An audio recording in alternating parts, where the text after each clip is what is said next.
English कैसे सीखें YouTube channel में आपका स्वागत है। इस क्लास में हम इस स्टोरी के एक एक वर्ड का उच्चारण लिखकर इसे ट्रांसलेट करेंगे और इसकी वर्ड मीनिंग आपको लिखकर बताएंगे।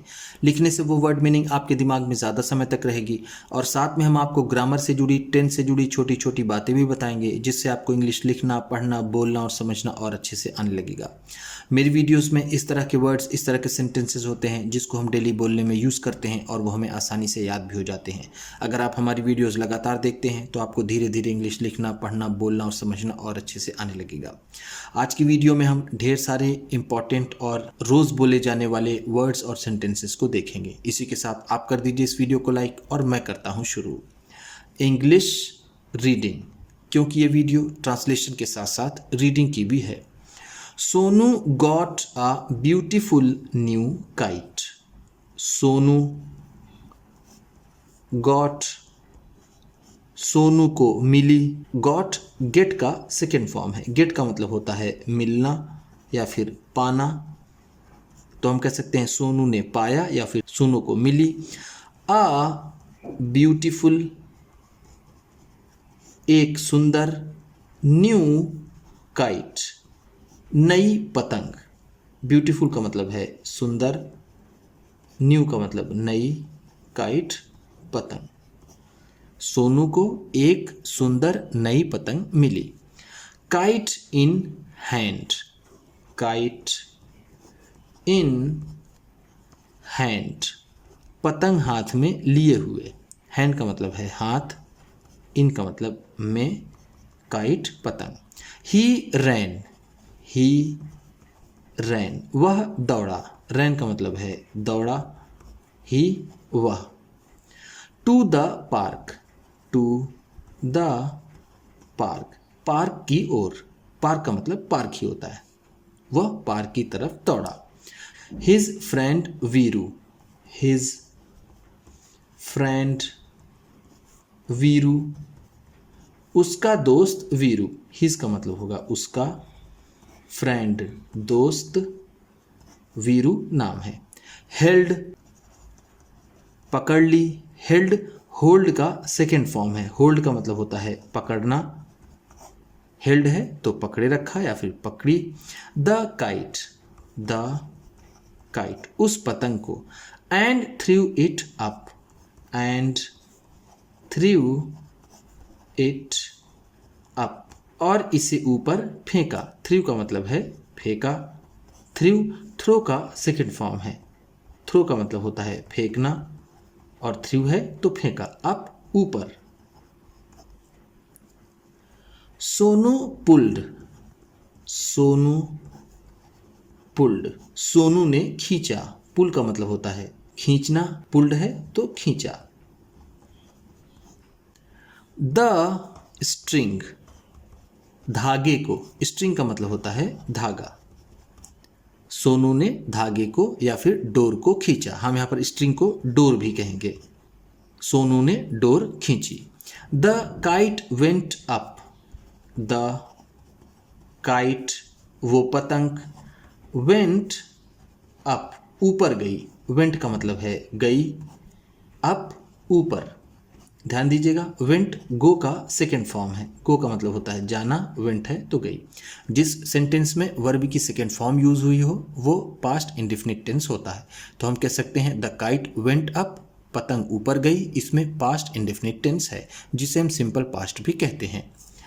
And came down, and came down, और नीचे आ गई। एट वंस, एट वंस, एक बार में।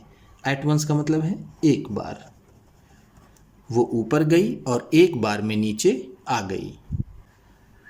क्रैश, क्रैश की आवाज करती हुई। Sonu was angry, Sonu was angry, Sonu गुस्सा हुआ। एंग्री का मतलब होता है गुस्सा, वॉज था, सोनू गुस्सा था या फिर सोनू गुस्सा हुआ। He and Veeru tried, he and Veeru tried, उसने और वीरू ने कोशिश की। ही का मतलब होगा उसने, एंड और वीरू उसका दोस्त, ट्राइड कोशिश की। ध्यान दीजिएगा, ट्राई का सेकेंड फॉर्म है। ट्राई का मतलब होता है कोशिश करना, और ट्राइड है तो कोशिश की। अगेन एंड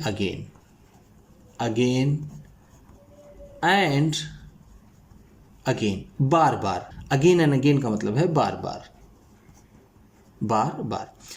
उसने और वीरू ने बार बार कोशिश की। बट का मतलब है लेकिन। एवरी टाइम, हर बार। एवरी टाइम का मतलब है हर बार। द काइट केम डाउन, पतंग नीचे आ जाती। हर बार पतंग नीचे आ जाती। क्रैश की आवाज करते हुए। Sonu got more and more angry. Sonu हो जाता, मोर एंड मोर एंग्री, और ज्यादा गुस्सा। गॉट एंग्री गेट एंग्री से बना है। ये गेट एंग्री दोनों साथ में है। गेट एंग्री का मतलब होता है गुस्सा होना। गॉट एंग्री है तो वो गुस्सा हो जाता था। मोर एंड मोर, और ज्यादा। ही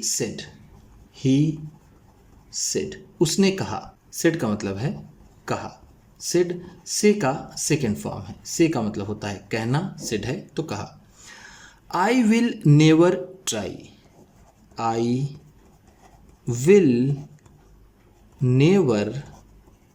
ट्राई, मैं कभी भी कोशिश नहीं करूंगा। नेवर का मतलब है कभी नहीं। ट्राई का मतलब कोशिश करना, जैसे मैंने आपको ऊपर बताया, विल लगा हुआ है, लास्ट में गागी गे आएगा, तो आई विल नेवर ट्राई, मैं कभी कोशिश नहीं करूंगा। ध्यान दीजिएगा, जब विल के बाद वर्ब की फर्स्ट फॉर्म हो तो वो फ्यूचर इंडिफिनिट टेंस होता है। तो हम कह सकते हैं आई विल नेवर ट्राई में फ्यूचर इंडिफिनिट टेंस है। टू फ्लाई, उड़ाने की। फ्लाई का मतलब ऐसे होता है उड़ना, लेकिन हम यहाँ पर इसे उड़ाने के सेंस में लेंगे। दैट काइट, वो पतंग। अगेन, दोबारा, मैं दोबारा उस पतंग को कभी भी उड़ाने की कोशिश नहीं करूंगा। ही वेंट होम, वह घर चला गया। वेंट का मतलब है चला गया। होम घर। एंड पुश्ड, और उसने धक्का दिया। पुश का मतलब होता है धक्का देना, उसने धक्का दिया। द काइट, उस पतंग को अंडर हिज बेड, अपने बिस्तर के नीचे। अंडर का मतलब है नीचे, हिज बेड अपने बिस्तर के, बेड का मतलब होता है बिस्तर। बट लेकिन, एट नाइट रात को, ही हैड एन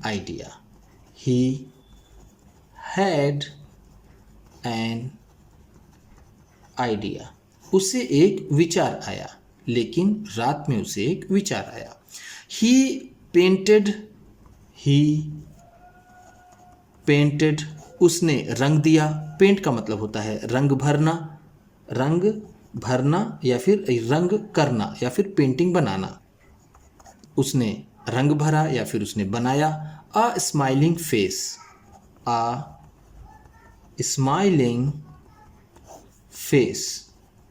एक मुस्कुराता हुआ चेहरा। स्माइलिंग का मतलब है मुस्कुराता हुआ, फेस चेहरा। ऑन द काइट, उस पतंग पर, उसने उस पतंग पर एक मुस्कुराता हुआ चेहरा बनाया। He was not angry any more, he was not angry, वह गुस्सा नहीं था। एनी मोर, अब, एनी मोर का मतलब होगा अब या फिर ज़रा भी। अब वो गुस्सा नहीं था या फिर वह ज़रा भी गुस्सा नहीं था। He also began to smile, he also began to smile, वह भी मुस्कुराने लगा। वह भी ऑल्सो का मतलब होगा भी, ही, वह, बिगैन लगा, टू स्माइल मुस्कुराने। The next morning, the next morning, अगली सुबह, नेक्स्ट का मतलब है अगली, मॉर्निंग सुबह। सोनू एंड वीरू, सोनू एंड वीरू, सोनू और Veeru went to the park again, went गए, टू द पार्क, पार्क में, अगेन दोबारा। अगली सुबह सोनू और वीरू दोबारा पार्क में गए। Veeru held the kite, Veeru held the kite, Veeru ने पतंग पकड़ी। हेल्ड का मतलब होगा पकड़ी, हेल्ड होल्ड का सेकेंड फॉर्म है, जैसा मैंने आपको पिछले पेज में बताया था। एंड थ्रू, और इसे फेंका। इट, इसे, अप ऊपर, और इसे ऊपर फेंका। वूश, वूश की आवाज के साथ up went the kite, up went the kite, वो पतंग ऊपर चली गई। वेंट का मतलब चली गई, अप ऊपर, द काइट वो पतंग। Up and up and up, up and up and up, ऊपर और ऊपर और ऊपर, यानी वो पतंग बहुत ऊपर चली गई। Everyone began to smile, everyone सभी, एवरीवन का मतलब है सभी, बिगैन टू स्माइल, सभी मुस्कुराने लगे। बिगैन का मतलब है लगी, स्माइल का मतलब मुस्कुराने, जैसा मैंने आपको ऊपर बताया। Like the kite, like the kite, उस पतंग की तरह। लाइक का मतलब है की तरह, द काइट उस पतंग के, सभी उस पतंग की तरह मुस्कुराने लगे। उम्मीद करता हूँ कि इस क्लास में बताई गई वर्ड मीनिंग्स आपको अच्छी लगी होंगी। सबसे अच्छा वर्ड कौन सा लगा इसे कमेंट बॉक्स में ज़रूर बताइएगा। इसी तरह की वीडियोस के साथ साथ ढेर सारी रीडिंग की, ट्रांसलेशन की और बहुत सी इंग्लिश सीखने वाली वीडियोस पाने के लिए चैनल को सब्सक्राइब कीजिए। और ये वीडियो किसी न किसी अपने एक दोस्त को, मित्र को, परिवार वाले को शेयर भी ज़रूर कर दीजिएगा। तो चलिए मिलते हैं फिर अगली वीडियो में।